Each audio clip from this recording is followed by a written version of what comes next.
بسم اللہ الرحمن الرحیم۔ شروع اللہ تعالیٰ کے نام سے جو بڑا مہربان اور نہایت ہی رحم کرنے والا ہے۔ تمام حضرات درود شریف اور سورہ فاتحہ پڑھ لیجئے۔ سورہ فاتحہ اور درود شریف پڑھ لیجئے۔ اعوذ باللہ من الشیطان الرجیم، بسم اللہ الرحمن الرحیم۔ الحمدللہ رب العالمین الرحمن الرحیم مالک یوم الدین، ایاک نعبد و ایاک نستعین، ایاک نعبد و ایاک نستعین، ایاک نعبد و ایاک نستعین، اہدنا الصراط المستقیم صراط الذین انعمت علیہم غیر المغضوب علیہم ولا الضالین، آمین۔ اللہم صلی علی محمد وعلی آل محمد کما صلیت علی ابراہیم وعلی آل ابراہیم انکا حمید مجید۔ اللہم بارک علی محمد وعلی آل محمد کما بارکت علی ابراہیم وعلی آل ابراہیم انکا حمید مجید۔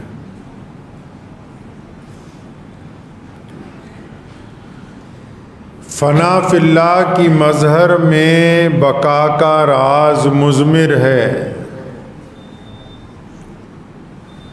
فنا فی اللہ کی مظہر میں بقا کا راز مضمر ہے، جنہیں مرنا نہیں آتا انہیں جینا نہیں آتا۔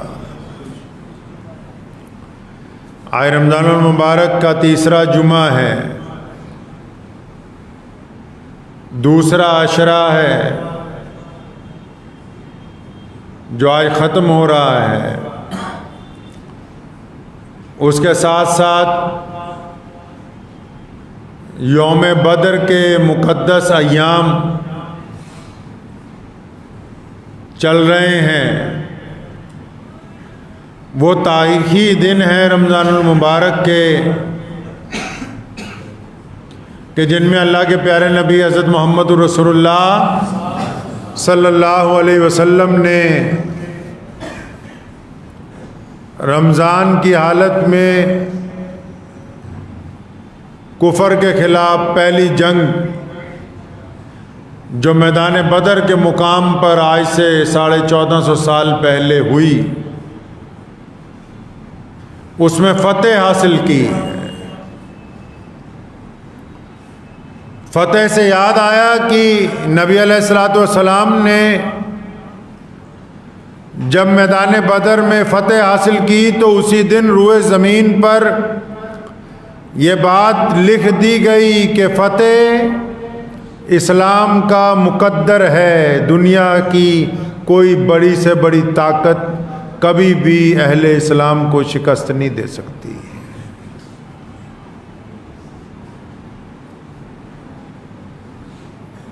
نبی علیہ الصلوۃ والسلام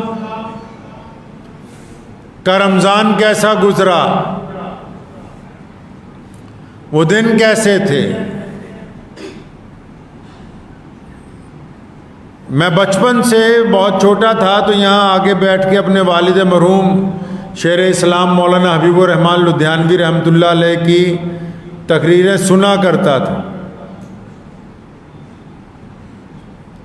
تو یوم بدر کے جب دن آتے تھے تو والد صاحب رحمۃ اللہ علیہ بدر کے تمام واقعات کو ہر ایک جمعہ میں تفصیل سے بیان کرتے تھے۔ کیوں؟ تاکہ اہل اسلام کو یہ بھی یاد رہے کہ ان عبادات کے ساتھ ساتھ روئے زمین پر اسی مقدس مہینے میں نبی علیہ الصلوۃ والسلام نے وہ فتح حاصل کی کہ اگر وہ فتح نہ ہوتی تو خود نبی علیہ الصلوۃ والسلام نے فرمایا ہے، کسی اور نے نہیں، خود نبی علیہ الصلوۃ والسلام نے فرمایا دعا کے دوران میدان بدر میں، فرمایا یا اللہ یہ 313 جو افراد ہیں جو تیرا نام لیتے ہیں، میں ان کو لے کے میدان بدر میں آ گیا ہوں۔ سامنے کفر کی ساری طاقت ہے، سپر پاور ہے سامنے، اور رسول اللہ صلی اللہ علیہ وسلم نے دعا کی تھی کہ یا اللہ ہم آ گئے ہیں، یہ 313 بھی آ گئے ہیں، آج اگر ہمیں فتح حاصل نہ ہوئی تو آج اگر ہم سب لوگ اس جنگ کے اندر کام آ گئے تو پھر قیامت تک اس زمین کے اوپر تیرا نام لینے والا کوئی نہیں ہوگا۔ جن لوگوں کو رمضان المبارک کے مقدس مہینے میں یوم بدر یاد نہ رہے، وہ کس طرح یہ بات یاد رکھ سکتے ہیں کہ ہم نبی علیہ الصلوۃ والسلام کی پیروی کرنے والی امت ہیں؟ دنیا میں وہ قومیں، وہ ملک، وہ معاشرے، وہ سماج زندہ رہتے ہیں جو اپنے آبا و اجداد کو یاد رکھتے ہیں، جو اپنے شہداء کو یاد رکھتے ہیں، جو اپنے لیے قربانی دینے والوں کو یاد رکھتے ہیں، جو اپنے بڑوں کو یاد رکھتے ہیں۔ جو قومیں اپنے شہداء کو بھول جاتی ہیں ان کا وجود ختم ہو جاتا ہے دنیا میں سے۔ نبی علیہ الصلوۃ والسلام مدینہ منورہ میں رمضان کا مہینہ، شدت کی گرمی ہے، اور آ کے اطلاع دے دی گئی کہ ابو جہل، عتبہ، ولید، مکہ کے تمام بڑے بڑے لوگ حملہ کرنے کے لیے آ رہے ہیں مدینہ منورہ۔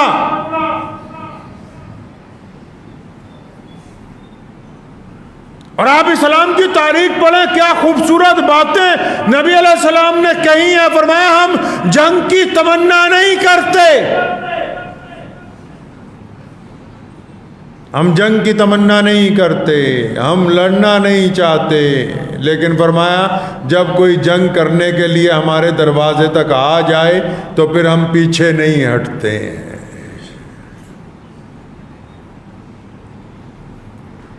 مکہ مکرمہ میں ظلم کیا، نبی علیہ الصلوۃ والسلام کے اوپر اذیتیں پہنچائی، سیدنا بلال کو مارا، عمار بن یاسر کو مارا، سیدنا ابوبکر صدیق رضی اللہ تعالیٰ عنہ پر تشدد کیا گیا ہے۔ ارے بڑے بڑے لوگوں کو وہاں مارا مکہ مکرمہ میں، اور جب مکہ چھوڑ کے مسلمان مدینہ منورہ آ گئے، مدینہ منورہ میں چاہتے ہیں کہ یہاں سکون سے زندگی گزاریں، چین سے زندگی گزاریں، اللہ تبارک و تعالیٰ کی عبادت کریں، سماج کو اچھا بنائیں، لیکن مدینہ منورہ کی سکون والی زندگی بھی مکے کے کافروں کو اچھی نہیں لگتی، تو وہ جبراً مکے سے نکل کے مدینے پر حملہ کرنے کے لیے آ رہے ہیں۔ یہ جنگ بدر کا پس منظر ہے، اس کی وجہ ہے یہ۔ دنیا کے کفر نے اس وقت سوچا، نبی علیہ الصلوۃ والسلام کے دور میں جو سپر پاوریں تھیں، کیسر و کسریٰ، پرویز، مکے کا سب سے بڑا گنڈا ابو جہل، ابو لہب، عتبہ، ولید، انہوں نے سوچا کہ محمد رسول اللہ صلی اللہ علیہ وسلم کے چاہنے والوں کی تعداد تو ابھی انگلیوں پر گنی جا سکتی ہے، ہم تو لاکھوں ہیں، ہزاروں ہیں، ہماری تعداد نہیں گنی جا سکتی۔ آپ اسلام کی اس سنہری تاریخ کو اٹھا کے جب کبھی پڑھیں گے تو آپ کا ایمان پختہ ہوگا، اللہ اور اس کے رسول صلی اللہ علیہ وسلم پر یقین پختہ ہوگا، محمد رسول اللہ صلی اللہ علیہ وسلم سے عشق و محبت میں اضافہ ہوگا۔ ایک طرف دشمن یہ سوچتا ہے کہ ہم لاکھوں ہیں، ہماری سرکار ہے، ہمارا اقتدار ہے، یہ گنتی کے لوگ ہیں، لیکن اللہ تبارک و تعالیٰ نے میدان بدر میں دکھایا کہ تعداد اگر زیادہ ہو تو کچھ نہیں ہوتا، اللہ کی مدد اور ہمت اور حوصلے جن کے پاس زیادہ ہوں، فتح ان کے مقدر کے اندر لکھی جاتی ہے۔ ابو جہل اس لیے آیا ہے کہ آج اسلام کو پوری دنیا میں ختم کرنا ہے۔ ہم بدر کو بار بار اس لیے یاد کرتے ہیں کیونکہ بدر ہماری بنیاد ہے۔ جس طرح پہلا کلمہ اشہدو ان لا الہ الا اللہ وحدہ لا شریک لہ پڑھتے ہیں، علامہ منصور بجنوری مجھے یاد آ گئے، صبح صبح فرمایا کرتے تھے کہ بیٹا جنگ بدر اور جنگ احد کلمہ لا الہ الا اللہ اور محمد رسول اللہ کی مظہر ہیں۔ جنگ بدر میں لا الہ الا اللہ کی تکمیل ہوئی اور جنگ احد میں محمد رسول اللہ صلی اللہ علیہ وسلم کے کلمے کی تکمیل ہوئی ہے۔ یہ دونوں جنگیں اسلام کے پہلے کلمے کی مظہر ہیں، دونوں کا جنگیں جو ہیں۔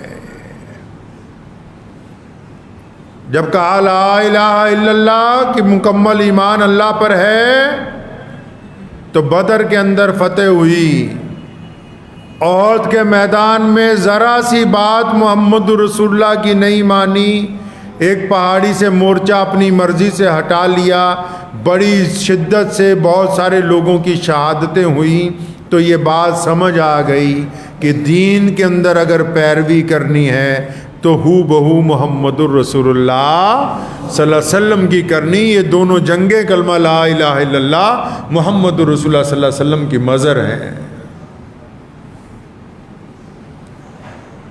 تو رسول اللہ صلی اللہ علیہ وسلم مدینے میں سے اطلاع مل گئی کہ ابو جہل آ رہا ہے، بڑا طاقتور لشکر لا رہا ہے، بڑے اونٹ ہیں، ساتھ میں ساز و سامان ہیں، ناچنے گانے والی عورتیں ہیں، ڈھول بجاتا ہوا آ رہا ہے بڑی تیزی کے ساتھ۔ اور ادھر مدینے میں کیا ہے؟ مدینے میں گنتی کے صحابہ ہیں، مدینہ منورہ میں کمزور مسلمان ہیں، مدینہ منورہ کے یہودی مسلمانوں کے خلاف سازشیں کر رہے ہیں، مدینہ منورہ میں کھانے پینے کا سامان پورا میسر نہیں ہے، اور جنگ کے لیے مسلمانوں کے پاس نوجوانوں کی تعداد بھی کم ہے۔ تو نبی علیہ السلام نے اعلان کیا، اعلان کرتے نا آج کل بھی مسجد میں کھڑے ہو کے ہر نماز میں کہ چندہ دے دیجئے، زکوٰۃ دے دیجئے، صدقہ دے دیجئے، اعلان ہوتا ہے نا۔ تو نبی علیہ الصلوۃ والسلام نے مسجد نبوی میں اعلان کیا، ابھی کون ہے جو اللہ تبارک و تعالیٰ کے راستے میں یہ جو جنگ کی بھٹی ہم پر بھڑکائی جا رہی ہے، کون ہے جو اللہ کے راستے کے اندر جائے گا؟ جتنے دیوانے تھے سارے آ گئے، ان دیوانوں کے پیچھے دو بچے آئے، ایک کا نام معاذ ہے، ایک کا نام معوذ ہے، دونوں بڑے چھوٹے بھائی ہیں۔ جب اعلان ہوا تھا مسجد نبوی میں تو اپنے گھر گئے تھے تو دیکھا اماں چولہے پر بیٹھی ہوئی رو رہی ہے۔ فرمایا اماں کیا بات ہے؟ فرمایا نبی علیہ الصلوۃ والسلام نے اعلان کیا جنت لٹ رہی ہے، کاش اگر تمہارا باپ زندہ ہوتا تو محمد رسول اللہ صلی اللہ علیہ وسلم کے ساتھ جنگ پر جاتا تو ہمارے گھر کا بھی حصہ پڑ جاتا، کہ نہیں تمہارے والد تو پہلے ہی شہید ہو چکے ہیں، اب ہمارے گھر میں کوئی نہیں۔ فرمایا اماں فکر کیوں کرتی ہو، ہم بچے ضرور ہیں، ہمارا ایمان جوان ہے، ہم بچے ضرور ہیں، ہمارا ایمان جوان ہے۔ دونوں محمد رسول اللہ صلی اللہ علیہ وسلم کی خدمت میں پہنچے۔ آپ صلی اللہ علیہ وسلم کو جا کے دونوں نے کہا یا رسول اللہ ہم بھی آپ کے ساتھ میدان بدر کے اندر جانا چاہتے ہیں۔ بڑا بھائی اچھا خاصا بڑا تھا، تو نبی علیہ الصلوۃ والسلام نے اسے منظوری دے دی کہ تم جا سکتے ہو۔ چھوٹے کو انکار کر دیا گیا کہ تم نہیں جا سکتے۔ اب چھوٹا بھائی بڑا منت سماجت کرنے لگا، نہیں یا رسول اللہ مجھے بھی ساتھ میں جانے دیجئے، مجھے بھی ساتھ میں جانے دیجئے۔ لیکن کیونکہ چھوٹا ہے اس لیے انکار کر دیا گیا کہ نہیں بچے جنگ میں نہیں جاتے۔ اتنے میں اچانک چھوٹا کہنے لگا یا رسول اللہ میں تو اپنے اس بڑے بھائی سے بھی زیادہ پاور والا ہوں،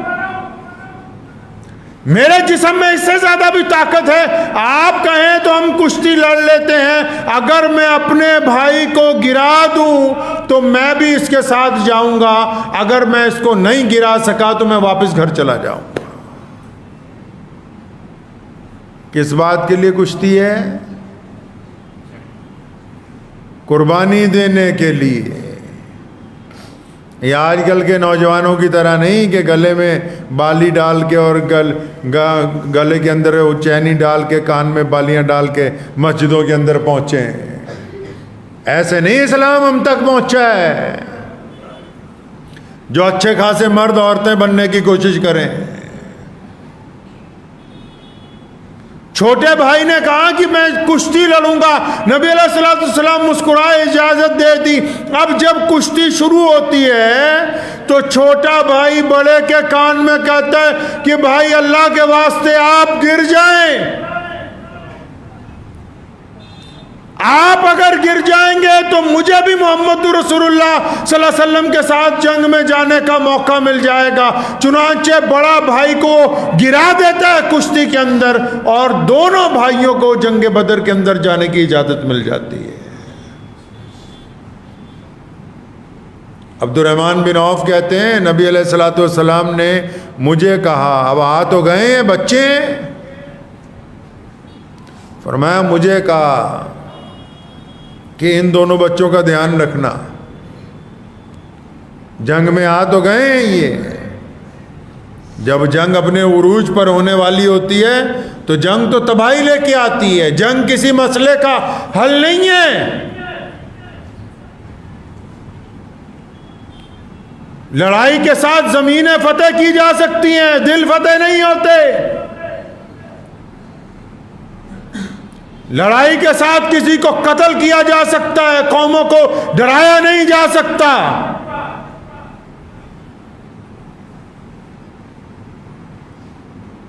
عبد الرحمن بن عوف کہتے ہیں کہ دونوں بچوں کی ذمہ داری میرے ذمہ لگا دی، تو جب جنگ شروع ہوئی تو میں کہتے دل میں سوچتا ہوں کہ کاش تیرے دائیں بائیں دو جوان ہوتے تو میں بھی آج جنگ میں کچھ اپنے جوہر دکھاتا، اب ان بچوں کی حفاظت کروں یا پھر جنگ کے اندر خود لڑنے کے لیے جاؤں۔ فرمایا میں ابھی یہ سوچ ہی رہا تھا تو میرے دائیں طرف سے ایک بچے نے اپنا سر آگے کیا اور بائیں طرف سے دوسرے نے، اور دونوں بھائیوں نے آنکھوں ہی آنکھوں میں کوئی ارادہ کر لیا، آنکھوں ہی آنکھوں میں ارادہ کر لیا۔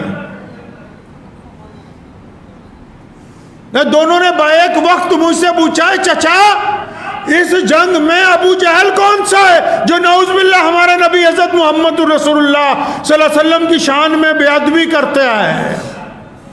صحابی فرماتے ہیں کہ ابو جہل اپنے لشکر کے درمیان میں گھوڑے پر سوار تھا۔ فرمایا میں نے ان بچوں کو بتانے کے لیے جن کی عمر 15-16 سال ہے ابھی، فرمایا ان کو بتانے کے لیے اپنا ہاتھ اٹھایا اور انگلی کی اس کی طرف، فرمایا میں نے کہا وہ سامنے جو درمیان میں گھوڑے پر سوار ہے، فرمایا ابھی انگلی نیچے نہیں گری، جس طرح تیر کمان سے نکلتا ہے دونوں میرے دائیں بائیں سے نکلے، اور جاتے ہی ابو جہل کی دونوں ٹانگیں کاٹ کے گھوڑے سے نیچے گرا دیا اس کو۔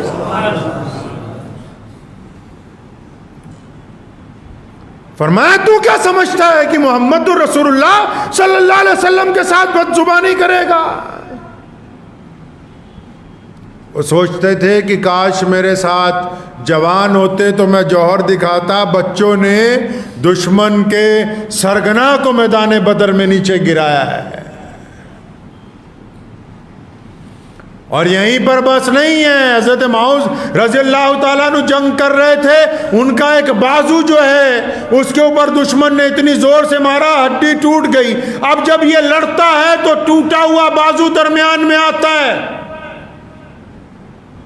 میدان بدر میں واقعات تو بہت سارے اولو العظم واقعات ہیں۔ بدر میں جبرائیل اترے ہیں لڑنے کے لیے، بدر میں محمد رسول اللہ صلی اللہ علیہ وسلم سے اور بڑی شخصیت کائنات میں کون سی ہو سکتی ہے جنہوں نے بذات خود اسلام کا دفاع کیا ہے؟ اسی بدر میں محمد رسول اللہ کی رہنمائی میں یہ بچے جب لڑتے ہیں، جب ایک بچے کی بازو کٹ جاتی ہے اور جب وہ پھر بھی لڑتا ہے، وہ بازو درمیان میں آتی ہے بار بار، تو میدان بدر میں اس بچے نے اس بازو کو اپنے پیر سے دباتا ہے اور پھر اپنی ہی تلوار سے اس بازو کو اپنے ٹوٹے ہوئے حصے سے کاٹ کے علیحدہ کرتا ہے، اور اس بدر کے میدان میں کہتا ہے کہ جو چیز اللہ کے دین کے اندر رکاوٹ پیدا کرتی ہو اس کا جسم کے ساتھ کوئی حصہ نہیں ہو سکتا۔ یہ انہوں نے اس لیے کیا کہ ان کو بتانا ہے کل کو بریلوی دیوبندیوں کو، ان انصاری قریشیوں کو جو ایک دوسرے مسلمانوں کی ٹانگیں کھینچتے ہو، ان کا اسلام میں کوئی حصہ نہیں ہے۔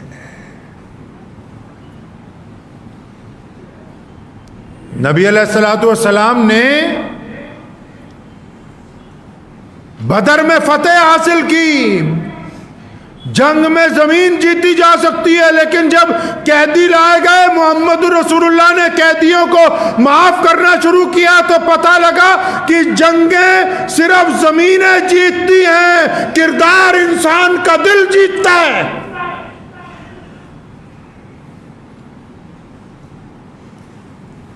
حضور نبی علیہ الصلوۃ والسلام کو بہت سارے لوگ یہ مشورہ دے سکتے تھے کہ یا رسول اللہ دشمن کی تعداد بہت زیادہ ہے، تعداد کے ساتھ کیا ہوتا ہے؟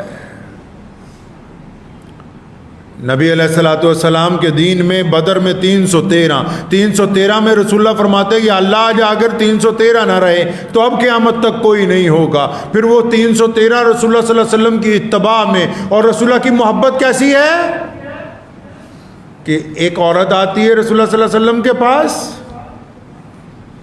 آ کے اپنا چھوٹا سا بچہ نبی علیہ الصلوۃ والسلام کی خدمت میں پیش کرتی ہے۔ آپ عشق و محبت کی یہ داستانیں اگر پڑھیں گے تو آپ کو یہ پتہ لگے گا کہ یہ دین ہم تک پہنچا کیسے ہے، اور پھر یہ فکر بھی دور ہو جائے گی کہ کچھ لوگوں کو غلط فہمی ہے کہ اسلام کو نقصان پہنچایا جا سکتا ہے۔ اسلام کی فطرت میں قدرت نے لچک دی ہے، یہ اتنا ہی ابھرے گا جتنا کہ دبائیں گے۔ ایک عورت نبی علیہ الصلوۃ والسلام کی خدمت میں پیش ہوتی ہے۔ نبی علیہ السلام نے کیونکہ کہا کہ کون ہے جو جنگ کے اندر ساز و سامان دے دے، جنگ کے اندر جوان دے دے، گھر میں کچھ نہیں گھر میں، اپنے بچے کو لے کے آتی ہے۔ لوگ کہتے ہیں تو بہت چھوٹا سا بچہ ہے، 2-2.5 سال کا بچہ ہے، یہ کیا کرنا ہے؟ فرمایا نہیں یا رسول اللہ، یہ بچہ ضرور چھوٹا ہے، آپ کے پاس تلواریں پوری نہیں، ڈھالیں پوری نہیں ہیں، آپ جب میدان جنگ میں ہوں گے تو اس بچے کی ڈھال بنا لیں، جب دشمن آپ کی طرف تیر مارے میرے بچے کو آگے رکھیں، اگر اس کے سینے میں تیر لگیں گے آپ کی جان بچ جائے گی، میرا کلیجہ ٹھنڈا ہو جائے گا۔ اس کا اتنا کہہ دینا ہی کافی ہے، جبکہ اس کا بچہ اسے لوٹا کے گھر بھیج دیا گیا، لیکن اس کے جذبے کو قیامت تک یاد رکھا جائے گا۔ کون سی ماں اپنا بچہ پیش کر سکتی ہے قربانی کے لیے؟ ایک بوڑھی عورت محمد رسول اللہ صلی اللہ علیہ وسلم کے پاس آئی، رو رہی ہے، یا رسول اللہ آپ نے اعلان کیا کہ آپ نے کہا کہ آؤ میرے پاس ساز و سامان لے کے آؤ بدر کے اندر جانا ہے، آؤ اسلام کے لیے قربانی دینی۔ یا رسول اللہ ساری رات گھر کے اندر چھان بین کرتی رہی ہوں، نہ کوئی ایسا زیور ہے، نہ کوئی ایسی الماری ہے، نہ کوئی ایسا کپڑا ہے جس کو بیچ کے آپ کو پیسے دے دوں۔ یا رسول اللہ میرا باپ بھی نہیں، میرا بھائی بھی نہیں، میرا خامد بھی نہیں، میں بالکل اکیلی ہوں۔ ساری رات سوچتی رہی کہ جنت لٹے گی، تیرا کوئی حصہ پڑنے والا نہیں ہے۔ کہتی رات کو تیسرے پیر خیال آیا کہ یہ سر پہ اتنے لمبے بال رکھے ہوئے ہیں، سر کے بال اتارے، ان کی رسی بنائی، رسی بنا کے محمد رسول اللہ کے پاس لے کے آئی۔ یا رسول اللہ یہ رسی رکھ لیں، شاید کسی مجاہد کے گھوڑے کی رسی بن جائے تو میرا بھی حصہ پڑ جائے اس کے اندر۔ عشق و محبت کی لازوال داستانیں میدان بدر آج بھی کہتا ہے۔ بدر ہماری بنیاد ہے، بدر سے ہم بیت اللہ کا تحفظ کر سکے ہیں، بدر کی وجہ سے مدینہ منورہ آج قیامت تک کے لیے کائنات کے اندر قائم ہے، بدر کی وجہ سے آج ہم کلمہ لا الہ الا اللہ محمد الرسول اللہ صلی اللہ علیہ وسلم پڑھتے ہیں۔ ہم بدر کے شہداء کو کیسے بھول سکتے ہیں؟ ہم ان شہداء کو کس طرح فراموش کر سکتے ہیں؟ ان 72 صحابہ کرام رضی اللہ تعالی اجمعین کی جماعت کو، جنہوں نے اسلام کے پودے کے اندر اپنا خون ڈالا ہے، تب یہ آج پوری کائنات میں اتنا تناور درخت بن گیا ہے، اتنا بڑا تناور درخت بن گیا ہے کہ آس پاس کی جنگلی جڑی بوٹیوں کو بھی اس سے خطرہ محسوس ہونے لگا۔ یہ ان صحابہ کرام رضی اللہ تعالی اجمعین کی قربانی ہے۔ خود نبی علیہ السلام نے جبریل علیہ السلام کو خود اللہ تعالیٰ نے بھیجا ہے۔ کمال کی بات ہے، فرشتے لڑتے نہیں ہیں، لیکن جب محمد رسول اللہ میدان بدر میں اترے، اللہ تعالیٰ نے جبریل کو حکم دے دیا کہ نہیں، آج وحی لے کر نہیں جانی، آج محمد رسول اللہ کے پیروی کے اندر جا کے میدان بدر میں کفر کے خلاف لڑو، تاکہ قیامت تک کے لیے دنیا کو پتہ لگ جائے کہ جب رسول اللہ اترتے ہیں تو صرف فتح ہوتی ہے۔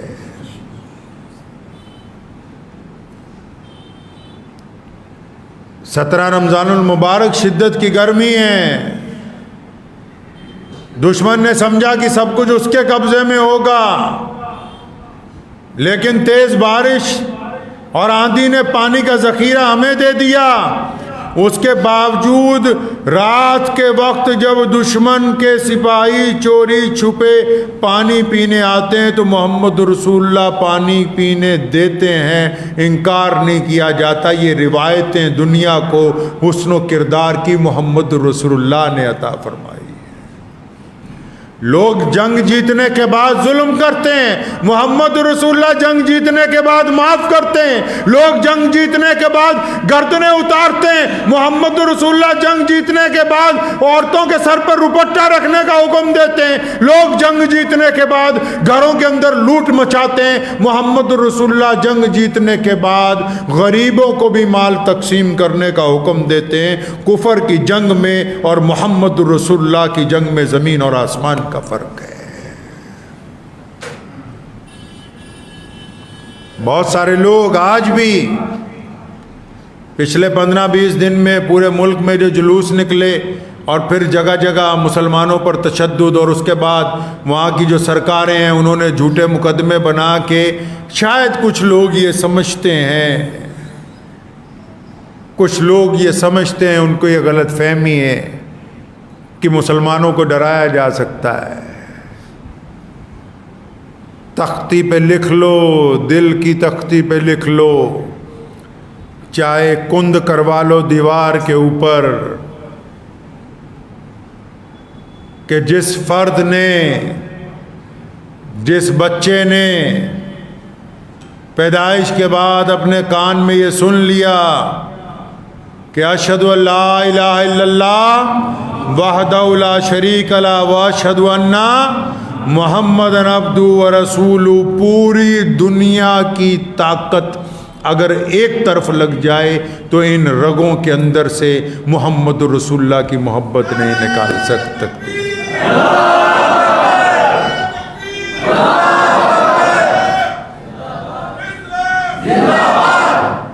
پوری دنیا کی طاقت نہیں نکال سکتی۔ حکومتیں جو ہیں وہ سمجھتی ہیں کہ ہم بلڈوزر پھیر کے کامیاب ہیں، کامیاب نہیں ہیں۔ اور بھائی بندہ جب پاور میں آتا ہے نا، کوئی بھی بندہ جب پاور میں آتا ہے، جب کرسی پہ بیٹھتا ہے، کوئی دین کی پاور میں آ جائے تو اس کے اندر جو بددیانتی ہوگی وہ نکل کے سامنے آ جاتی ہے، اگر ہوگی تو۔ کوئی دنیا کی پاور میں آ جائے، پاور میں آنے کے بعد بندہ عزت دار نہیں بنتا، پاور میں آنے کے بعد بندہ بے نقاب ہو جاتا ہے۔ پتہ ہے یہ راز کی بات؟ کوئی بھی بندہ جب پاور کے اندر آتا ہے تو وہ عزت دار نہیں ہوتا پوری دنیا میں۔ آپ کو پتہ ہے نا پاور والے کیا کھاتے ہیں، وہ بھی ٹی وی پہ آتا ہے، پاور والے کہاں اترے وہ بھی ٹی وی پہ آتا ہے، پاور والوں نے کس سے ہاتھ ملایا، چاہے وہ مولوی ہو، چاہے وہ پردھان منتری ہو، چاہے وہ امریکہ کا راشٹرپتی ہو، کوئی ہو، جو مشہور بندہ ہوگا وہ پاور میں آنے کے بعد عزت دار نہیں ہوا، وہ بے نقاب ہو گیا، اس کی ہر بات دنیا کے سامنے آتی ہے۔ تو اس لیے جو پاور میں آنے کے بعد ظلم کر رہے ہیں وہ یہ نہ سمجھیں کہ ہم بڑے عزت دار بن گئے ہیں، تم دنیا کے سامنے بے نقاب ہو رہے ہو اور دنیا دیکھ رہی ہے کہ تم کس مزاج کے انسان ہو، تم بے نقاب ہو رہے ہو دنیا کے سامنے۔ چند گھروں کی مسماری اور چند جھوٹے مقدمات محمد رسول اللہ صلی اللہ علیہ وسلم کے چاہنے والوں کو خوفزدہ نہیں کر سکتے۔ میں مانتا ہوں انسان ڈرتا تھا، لوگ ڈرتے تھے جاگیردارہ نظام سے، لوگ ڈرتے تھے بڑی بڑی سپر پاوروں سے، لیکن جس دن محمد الرسول اللہ آئے ہیں انہوں نے خوف کو زمین میں دفن کر دیا۔ اب دنیا میں قتل تو کوئی کر سکتا ہے، ہمیں ڈرا نہیں سکتا ہے۔ محمد رسول اللہ صلی اللہ علیہ وسلم کے دین کو کوئی ختم نہیں کر سکتا ہے۔ اس ملک میں ہم اس لیے نہیں ہیں کہ ہمیں یہ اچھا لگا، ہم اس لیے ہیں کیونکہ اللہ تبارک و تعالیٰ نے ہمیں یہاں پیدا کیا ہے، یہ ہماری اللہ کی طرف سے ہمیں یہ زمین عطا ہوئی ہے۔ ہم نے اپنی اس زمین کے لیے قربانی دی ہے، ہم انگریزوں کے ساتھ ٹکرائے ہیں، اور ہمارے دین میں بڑی واضح روایتیں ہیں۔ ہم نے ہمیشہ حق اور سچائی کا ساتھ دیا ہے، ظلم اور تشدد کا کبھی ساتھ نہیں دیا ہے۔ ہم حالات اور وقت دیکھ کر نہیں پلٹتے، حکومتیں متاثر نہیں کر سکتی ہیں اہل اسلام کو۔ ہم نے انگریز کے خلاف پوری طاقت اس لیے لگائی تاکہ ہمارے وطن پر انگریز ظالم کا قبضہ تھا۔ جب بہت بڑا مغل امپائر اس ملک میں تھا تو نبی خان اور غنی خان رحمۃ اللہ علیہ نے سکھوں کے آخری جو گرو ہیں دشمیش پتا گرو گوبند سنگھ مہاراج کا جب ساتھ دیا، لوگ تو سرکاروں کا ساتھ دیا کرتے ہیں، ہم نے اس لیے ان کا ساتھ دیا کہ اسلام نے یہ ہمیں تعلیم دی ہے کہ اگر حکومت میں کوئی بڑا ظالم بھی تمہارے ہم مذہب بھی بیٹھا ہو تب بھی ہم حق اور انصاف کے ساتھ کھڑے ہوتے ہیں۔ دنیا کا جو نظام ہے وہ اسلام کو متاثر نہیں کر سکتا ہے۔ اسلام دنیا کی زمینوں پر راج کرنے نہیں آیا، اسلام نے دنیا کے دلوں کو فتح کیا ہے۔ رمضان مبارک کا مقدس مہینہ پوری دنیا کے اندر چلے جائیں، کوئی بتاؤ کوئی ایسا مقدس ماہ جو پوری دنیا کے انسانوں کو خوشیاں عطا کرتا ہو، جو پوری دنیا کے ممالک میں ایک وقت رونقیں لے کے آتا ہو۔ ہم اس لیے نہیں اتراتے ہیں کہ آج پوری دنیا کے اندر مسلمانوں کے بہت سارے ملک ہیں، نہیں، ہم اس لیے زیادہ خوش ہوتے ہیں کہ ہمارے پاس اللہ اور اس کے رسول صلی اللہ علیہ وسلم کی محبتیں ہیں، اللہ اور اس کے رسول کا انصاف ہے۔ ہم اگر کوئی ظلم کرنے والا مسلمان بھی ہو تو اس کے ساتھ نہیں کھڑے ہوتے، یہاں اگر ظلم کرنے والا کوئی غیر مسلم ہو پھر وہ کیا سمجھتا ہے کہ وہ ہم کو خوفزدہ کر لے گا؟ سرکار چاہے جتنی مرضی مورخ درشک بنی رہے، پوری دنیا دیکھتی ہے، دنیا دیکھتی ہے۔ میں تو اتنی سی بات جانتا ہوں، بہت سارے مسلمان سوشل میڈیا کے اوپر چاہتے ہیں کہ ہم بھی انہی کی طرح بھڑکاؤ باتیں کریں، ان کی طرح دھمکیاں دیں۔ اسلام بڑا طاقتورانہ مذہب ہے، اسلام بڑا عزت والا مذہب ہے، اسلام بڑی عظمت اور شوکت والا مذہب ہے، اسلام بڑی محبت اور حلیمی والا مذہب ہے۔ اسلام اپنی تعداد پر نہیں اتراتا، اسلام بندے کے کردار کی بات کرتا ہے، کردار کی بات کرتا ہے۔ ہمارے ہاں کوئی سید کا بیٹا ہو اور اسے آتا جاتا کچھ نہ ہو، وہ اس مسلح پر کھڑا نہیں ہو سکتا۔ اور دراوڑوں میں سے جس نے قرآن کو حفظ کیا ہو، جو اللہ اور اس کے رسول کی اطاعت کرتا ہو، تو وہ اس مسلح پر آگے کھڑا ہے، باقی اس کے پیچھے کھڑے ہیں۔ اسلام میں گورے اور کالے کی تمیز نہیں ہے۔ میں مانتا ہوں دنیا کی طاقتیں اسلحے کے ساتھ، ظلم کے ساتھ، بلڈوزر کے ساتھ، تشدد کے ساتھ ڈرانے کی کوشش کر سکتی ہیں، لیکن گورے اور کالے کو ایک ساتھ گلے ملانے کی طاقت ہمارے علاوہ کسی میں نہیں ہے۔ چھوا چھوت کے خاتمے کا دم ہمارے علاوہ کوئی نہیں رکھتا۔ غریب کے کندھے سے کندھا ملانے کی بات اسلام کے علاوہ کوئی نہیں کرتا۔ اپنی تھالی کا کھانا دوسرے کے آگے رکھنے کا درس اور کوئی نہیں دیتا۔ اپنے غیر مسلم پڑوسی کے لیے اپنی جان قربان کرنے کا سبق اسلام نے ہم کو پڑھایا ہے۔ اپنے ملک کے لیے چاہے راج کوئی بھی کرتا ہو، اپنی جان کی قربانی دینے کا درس اسلام نے ہم کو دیا ہے۔ دنیا ہم سے بہتر اسلحہ لا سکتی ہے، ہم سے بہتر کردار نہیں لا سکتی۔ اور بات دنیا میں کردار کی ہوتی ہے، جنگ ایک دن لڑی جاتی، 2 دن لڑی جاتی ہے، کردار ساری زندگی کا ہوتا ہے۔ تو اس لیے ملک کے جو حالات ہیں، گھبرائیں نہیں، گھبرانے کی کوئی بات نہیں۔ ہمیشہ یاد رکھیں جو اونچے پہاڑ ہوتے ہیں بادل وہی بار بار انہیں کو آ کے گرتے ہیں. ایک واقعہ میں آپ کو سناتا ہوں، اس کے بعد بات ختم کر دیتا ہوں. بڑا خوبصورت قصہ یاد آ گیا.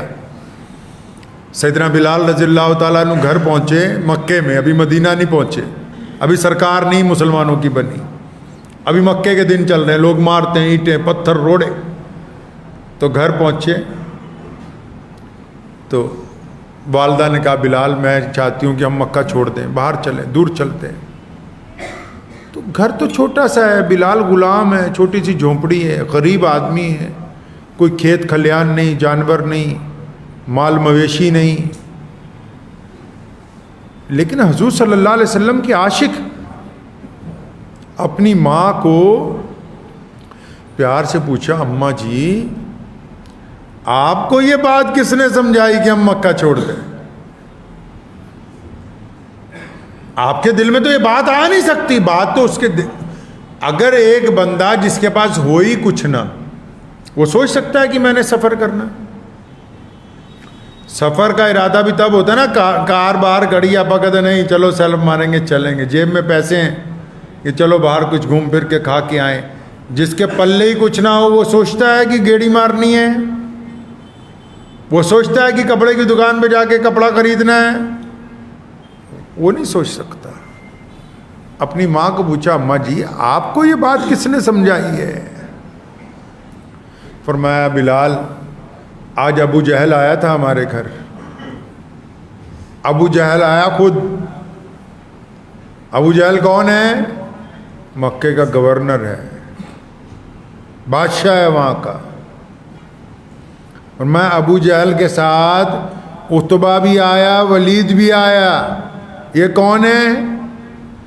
یہ کروڑوں پتی اسامیاں ہیں اس دور کی،